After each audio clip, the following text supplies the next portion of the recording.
இன்னைக்கு நம்ம கிச்சன்ல சிக்கன் சீஸ் பாஸ்தா எப்படி செய்யறதுன்னு பார்க்கலாமா? அதுக்கு முன்னாடி நான் ஒரு குட்டி ஸ்டோரி சொல்ல போறேன். இத்தாலின்ற ஒரு நாட்டுல நேபிள்ஸ்ன்ற கிராமத்துல 1000 பிஃபோர் காமன் எரா முன்னாடி 2 கப்பிள்ஸ் வாழ்ந்து வந்தாங்க. அவங்க பேர் என்னன்னா மார்க்கோவும் சோஃபியாவும். அவங்க 2 பேருமே சீஸ் பாஸ்தா செய்யறதுல ரொம்ப எக்ஸ்பர்ட்டா இருந்தாங்க. ஒரு நாள் இவங்க 2 பேரும் சேர்ந்து ஒரு சீஸ் பாஸ்தா செஞ்சாங்க. அது செஞ்சு பார்த்தோன்னே பயங்கர டெக்ஸ்டரா வாசனையா டேஸ்டியா இருந்துச்சு. அப்புறம் அந்த சீஸ் பாஸ்தா ஊர் ஃபுல்லா பரவ ஆரம்பிச்சுது. அதை கேள்விப்பட்ட அந்த நாட்டோட ராஜா என்ன பண்ணாருன்னா மார்க்கோவையும் சோஃபியாவையும் கூப்பிட்டு சீஸ் பாஸ்தா செய்ய சொன்னாராம். அதை சாப்பிட்டு பார்த்துட்டு ராஜா ரொம்ப ஹாப்பியா இருந்தாங்களாம். அப்ப என்ன பண்ணாங்க, அவங்கள பாராட்டுற விதமா அவங்களுக்கு இந்த நாட்டோட சீஃப் செஃப்பா மாத்திட்டாங்களாம். அதுக்கப்புறம் 80s 90s செஞ்சுரியில இந்த சீஸ் பாஸ்தா யூரோப் ஃபுல்லா ஸ்ப்ரெட் ஆக ஆரம்பிச்சுதான். அந்த சீஸ் பாஸ்தா தான் நம்ம மாடர்ன் எரால இப்ப செய்ய போறோம். வாங்க வீடியோக்குள்ள போலாம். இப்போ நம்ம சிக்கன் சீஸ் பாஸ்தா செய்யறதுக்கான இன்கிரிடியன்ட்ஸ் எல்லாம் பார்க்கலாம். ஃபர்ஸ்ட் பாஸ்தா எடுத்து வச்சிருக்கோம்.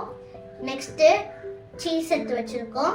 அதுக்கப்புறம் ஆனியனு, பிரஸ்ட் சிக்கன் பீசஸ், அதுக்கப்புறமா கார்லிக்கு, அதுக்கப்புறம் ஆரிகேனோஸ் எடுத்து வச்சிருக்கோம். அதுக்கப்புறம் சில்லி ஃப்ளேக்ஸ் எடுத்து வச்சிருக்கோம். Tomato பியூரி, white cream. இதை எப்படி பண்ணுறதுன்னு நெக்ஸ்ட் பார்க்கலாம். இப்போ நம்ம டொமேட்டோ பியூரி எப்படி செய்யறதுன்னு பார்க்கலாம். அதுக்கு 200 ml வாட்டர் எடுத்துருக்கோம். நல்லா பாயில் பண்ணோடனே இந்த மாதிரி வெட்டி வச்சிருக்க தக்காளி எடுத்து உள்ள போட்டுடலாம். இப்ப நம்ம சால்ட் ஆட் பண்ண போறோம். சைமல்டேனியஸா இப்போ நம்ம ஒயிட் சாஸ் எப்படி ரெடி பண்றதுன்னு பார்க்கலாம்.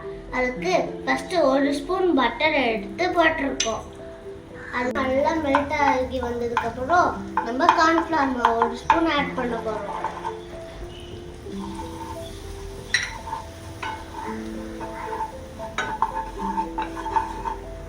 அதுக்கப்புறம் கொஞ்சம் கொஞ்சமா மில்க் ஊற்றி நம்ம சாஸ் மேக் பண்ண போறோம்.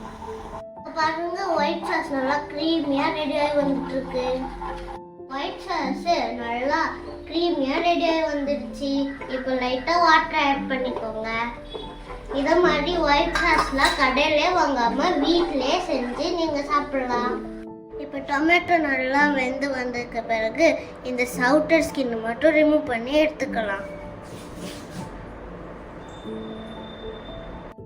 இப்போ டொமேட்டோ ஸ்கின்னை பீல் பண்ணி எடுத்தோடனே மிக்ஸி ஜாரில் போட்டு நல்லா பிளெண்ட் பண்ணி எடுத்துக்கலாம்.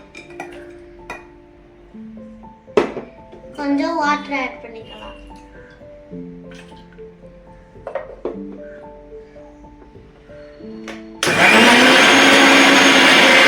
நம்ம ஒரு பேன் எடுத்துருக்கோம். அதில் கொஞ்சம் ஆயில் ஆட் பண்ண போகிறோம். அதுக்கப்புறம் கார்லிக் போட போகிறோம். நெக்ஸ்ட்டு நம்ம ஆனியன் போட்டுக்கலாம். 5 minutes நல்லா வதக்கலாம். இப்போ வெங்காயம் நல்லா வதங்கி வந்துடுச்சு. இப்போ நம்ம சிக்கன் ஆட் பண்ணிக்கலாம். இப்போ நம்ம 1 ஸ்பூன் பட்டர் ஆட் பண்ணிக்கலாம். ஆட் பண்ணுறதுனால சிக்கன் நல்லா சாஃப்டாக ஜூஸியாக வரும். இப்போ நம்ம கொஞ்சம் உப்பு ஆட் பண்ணிக்கலாம். உப்பு ஆட் பண்ணிவிட்டு சிக்கன் நல்லா கொஞ்சம் வெந்து வரட்டும். ஒரு லெட் எடுத்து க்ளோஸ் பண்ணிடுங்க. நல்லா வெந்து வந்துடுச்சு. டொமேட்டோ பியூரி ஆட் பண்ணிக்கலாம். டொமேட்டோ பியூரி ஆட் பண்ண பிறகு 2 கிளாஸ் நல்லா வாட்டர் ஆட் பண்ணிக்கோங்க. டொமேட்டோ பியூரி ஆட் பண்ணி நல்லா கொதி வந்துடுச்சு. நம்ம பாஸ்தா ஆட் பண்ணிடலாம்.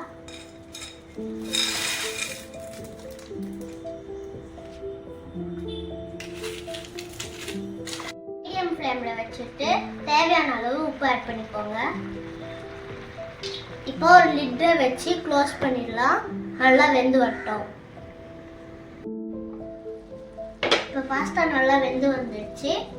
சில்லி ஃப்ளேக்ஸ் நம்ம ஆட் பண்ணிக்கலாம். 1 டீஸ்பூன்.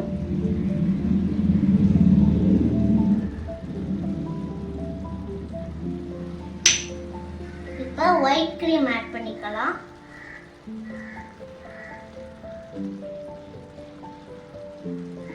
இப்போ நல்லா மிக்ஸ் பண்ணி விட்டுக்கோங்க.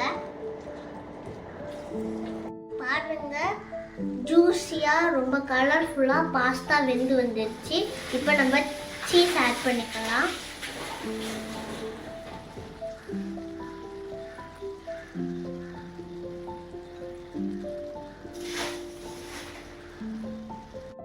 இப்போ நான் சீஸ் ஸ்லைஸ் கூட ஆட் பண்ணியிருக்கேன் டேஸ்ட்டுக்காக.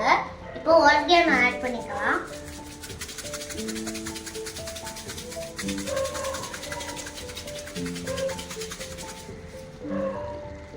இப்போ லிட் போட்டு 5 மினிட்ஸ் நல்லா வேக வரட்டும். வாவ், நல்ல யம்மியான சிக்கன் சீஸ் பாஸ்தா ரெடி. பாருங்க எவ்வளவு சூப்பரா வந்திருக்குன்னு.